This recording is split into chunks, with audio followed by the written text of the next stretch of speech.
Hello नमस्कार साथियों, GCP science classes में आपका हार्दिक अभिनंदन है। जैसा कि बेटा हम पढ़ रहे हैं फिजिक्स और केमिस्ट्री के अनसॉल्व पेपर को, लेकिन इसके साथ साथ हम महत्वपूर्ण कुछ टॉपिक को भी पढ़ रहे हैं। तो उम्मीद है कि आप लोग लगातार वीडियो को देख रहे होंगे। बस आप लोग लगातार अपना सपोर्ट बनाए रखें ताकि हम ज़्यादा से ज़्यादा आपके सामने इम्पोर्टेंट टॉपिक को ला सकें। और जैसा कि हम केमिस्ट्री का 6वां सेट पढ़ रहे हैं और फिजिक्स के 6 सेट कंप्लीट कर चुके हैं, बहुत ही जल्द 7वां सेट लेकर आएंगे। और जैसे ही हमारा फिजिक्स और केमिस्ट्री के 7 सेट कंप्लीट होंगे, फिर हम बेटा चले जाएंगे 2023 के सेटों में। और 2023 के सेट कराने के साथ साथ हम लाइव क्लास को आरंभ कर देंगे। और लाइव क्लास के अंदर आपको कराएंगे इम्पोर्टेंट सीरीज, महत्वपूर्ण प्रश्नों को जो हमारे हर साल बोर्ड एग्जाम में बनते हैं। तो जैसा कि हम कुछ केमिस्ट्री के अंदर क्वेश्चन नंबर 4 के का तक कर चुके थे, आज हम करने वाले हैं 4 का ख। और 4 का ख क्वेश्चन बोल रहा है कोलराउस के नियम को समझाइए, इसके अनुप्रयोग लिखिए। तो यहाँ पर क्या है, ख क्वेश्चन बोल रहा है पहला, कोलराउस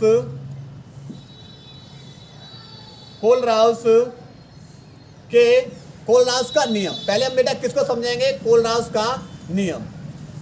और इंपॉर्टेंट प्रश्न है, क्या है कोलराउस का नियम। देखो, इस नियम के अनुसार विद्युत अपघट्य की मोलर चालकता अनंत तनता पर विद्युत अपघट्य द्वारा दिए गए धनायनों एवं ऋणायनों की चालकताओं का योग होती हैं। अर्थात जो अनंत तनता पर विद्युत अपघट्य की मोलर चालकता है, यह धनायनों और ऋणायनों का क्या होती है, इनकी चालकताओं का योग होती हैं। क्लियर।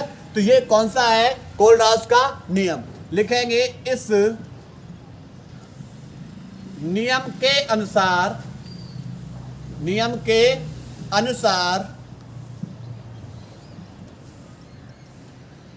किसी विद्युत अपघट्य की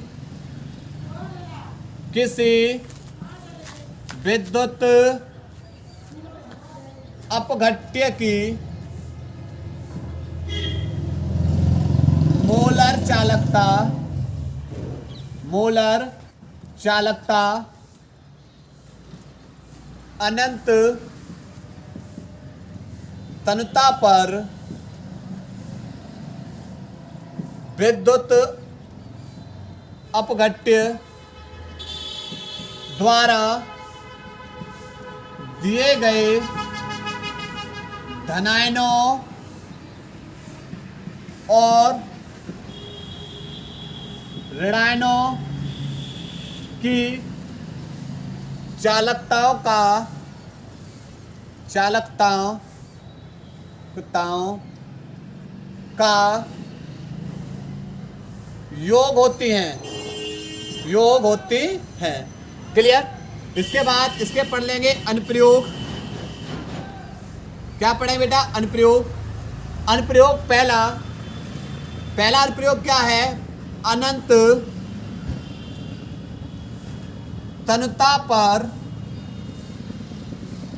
दुर्बल विद्युत अपघट्यों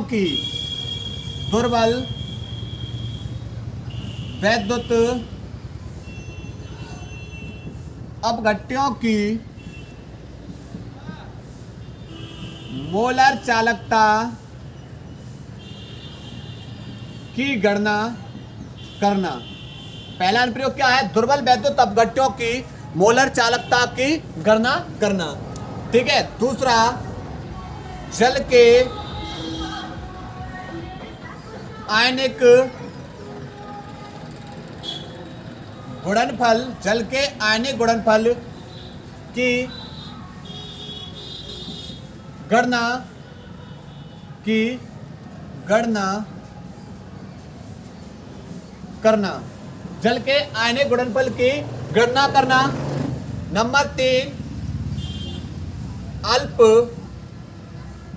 लवण की विलेयता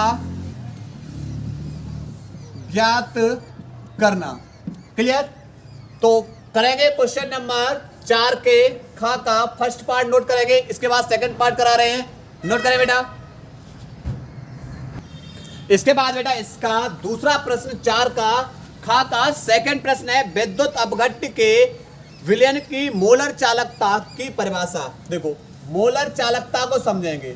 मोलर चालकता क्या है? मोलर चालकता देखो यहां पर आप एक घन लेंगे, एक क्या ले लेंगे? घन, यानी जिसके अंदर क्या होगा? आयतन होगा। इसके अंदर क्या होगा? आयतन। आयतन का मतलब लंबाई होगी, चौड़ाई होगी और क्या होगी? ऊंचाई होगी।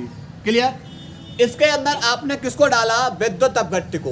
पर हमें पूरे से मतलब नहीं है, हमें केवल मतलब है 1 सेंटीमीटर क्यूब वाले आयतन में।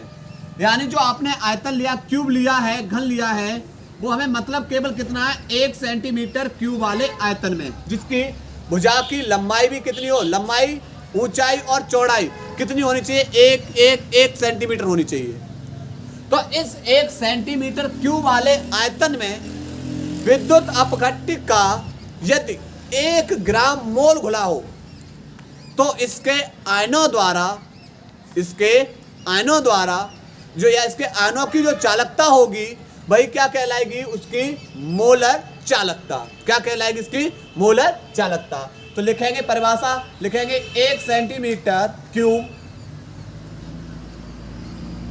आयतन वाले विलयन में विद्युत अपघट्य का 1 ग्राम मोल घुला हो तो उसके आयनों द्वारा उत्पन्न चालकता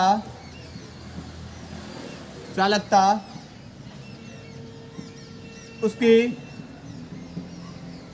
मोलर चालकता कहलाती है। मोलर चालकता कहलाती है। इसे लैम्डा m से प्रदर्शित करते हैं। लैम्डा m से प्रदर्शित करते हैं।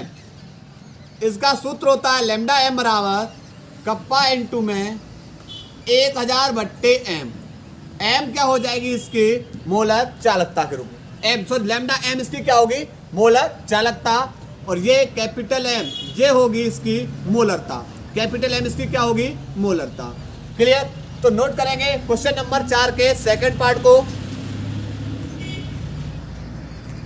इसके बाद बेटा क्वेश्चन नंबर 4 का ग क्वेश्चन क्या बोल रहा है? बोल रहा है अभिक्रिया की कोटि तथा आणविकता में अंतर स्पष्ट कीजिए। प्रदर्शित कीजिए कि प्रथम कोटि की अभिक्रिया के 3/4 पूर्ण होने में लगा समय उसकी अर्धायु काल का 2 गुना होता है। देखो सबसे पहले हम पढ़ेंगे आणविकता और कोटि में अंतर, यानी कोटि तथा आणविकता में अंतर। क्लियर? तो एक तरफ पेज के एक और बना लेंगे किसको? कोटि के लिए, और एक तरफ लिख लेंगे हम किसको? आणविकता को। इधर लिखेंगे कोटि के बारे में, इधर लिखेंगे आणविकता के बारे में। और यह क्वेश्चन हम पिछले सेटों में करा भी चुके हैं। देखो कोटि क्या है? कोटि एक प्रायोगिक मान है, जबकि आणविकता कैसा है? एक सैद्धांतिक मान है। तो पहला पॉइंट लिखेंगे कोटि एक प्रायोगिक मान है, और इसमें लिखेंगे आणविकता एक सैद्धांतिक मान है। सैद्धांतिक मान है मतलब यह एक सिद्ध किया हुआ मान है, यह प्रैक्टिकल द्वारा आया हुआ मान है।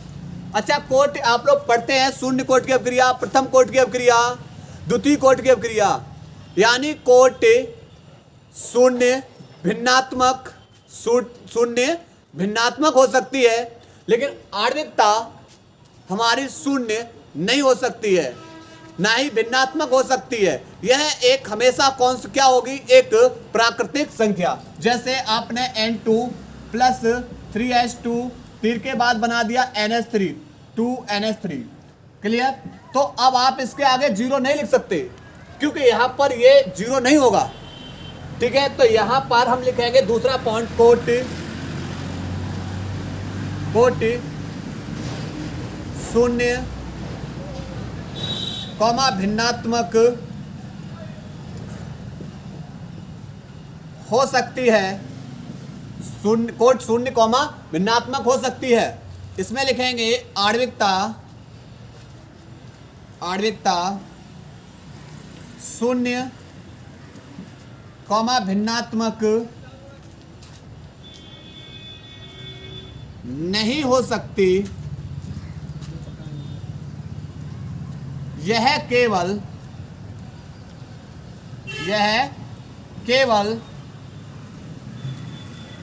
प्राकृतिक संख्या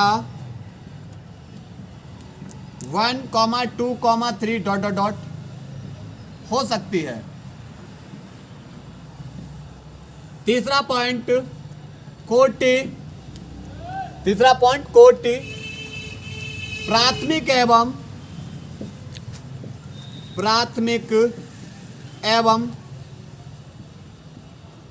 जटिल अभिक्रियाओं पर लागू होती है। कोटि होगी प्राथमिक एवं जटिल अभिक्रियाओं पर लागू होती है, लेकिन आणविकता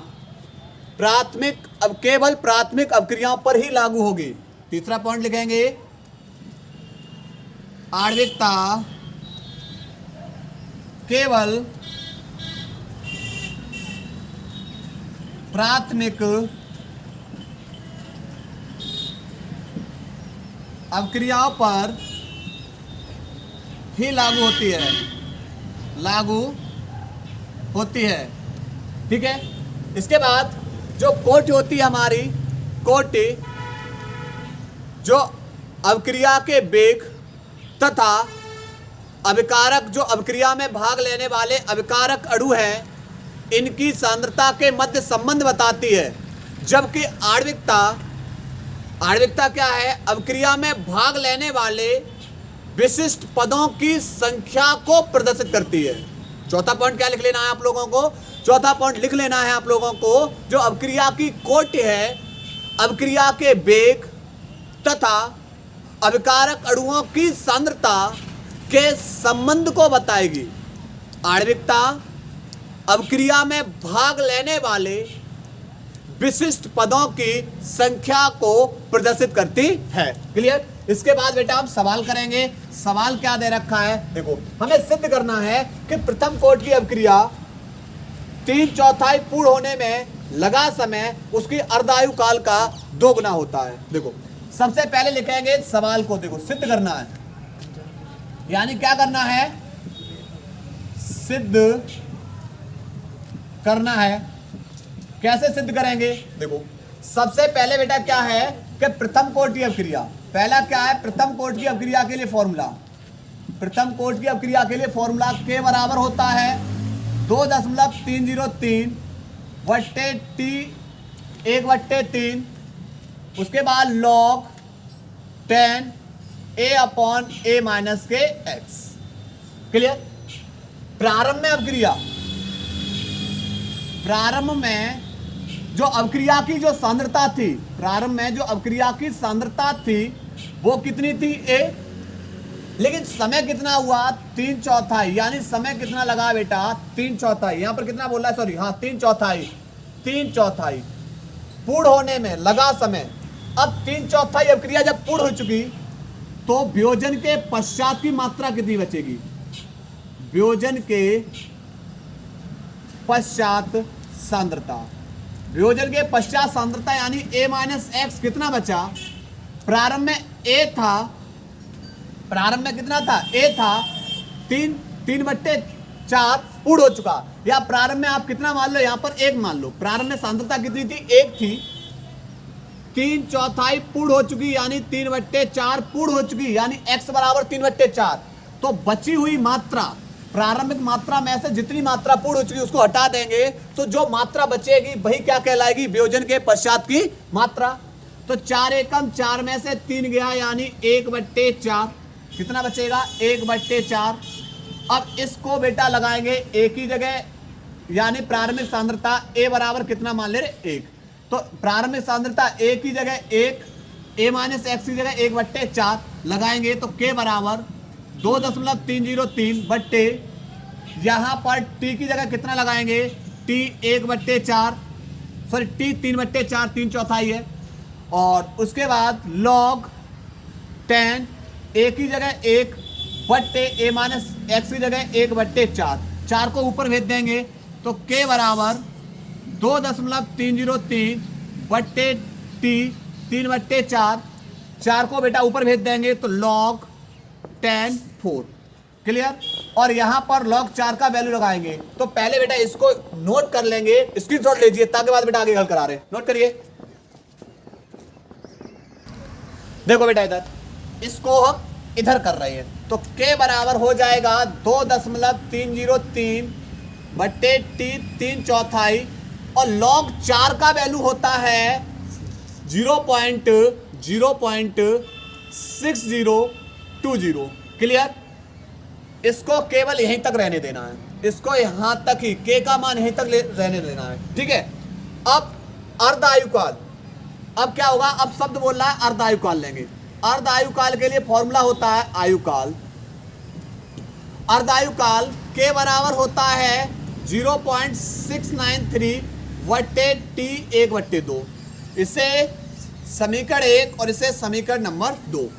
इसकी LHS बराबर है, RHS को क्या कर लेंगे, बराबर। ठीक है। या फिर इस K का मान उठाओ यहां लगा दीजिए, या LHS बराबर है तो RHS बराबर कर लीजिए। आपको जैसे सही लगे वैसे कर लो। ठीक है। इसको उठाएंगे यहां लगा देंगे तो LHS बराबर RHS बराबर करें 0.693 बट्टे T 1/2 बराबर 2.303 बट्टे T 3/4 log नहीं सॉरी बेटा इनटू में 0.6020। ठीक है। अब क्या करना है, इस मान को इधर ले आओ और T 3/4 को इधर ले जाओ। तो T 3/4 ये भाग में था, गुणा में आ गया, बट्टे में T 1/2 बराबर, ये गुणा में दूसरी ओर जाके भाग में, बट्टे 0.693 इंटू में 0.6020।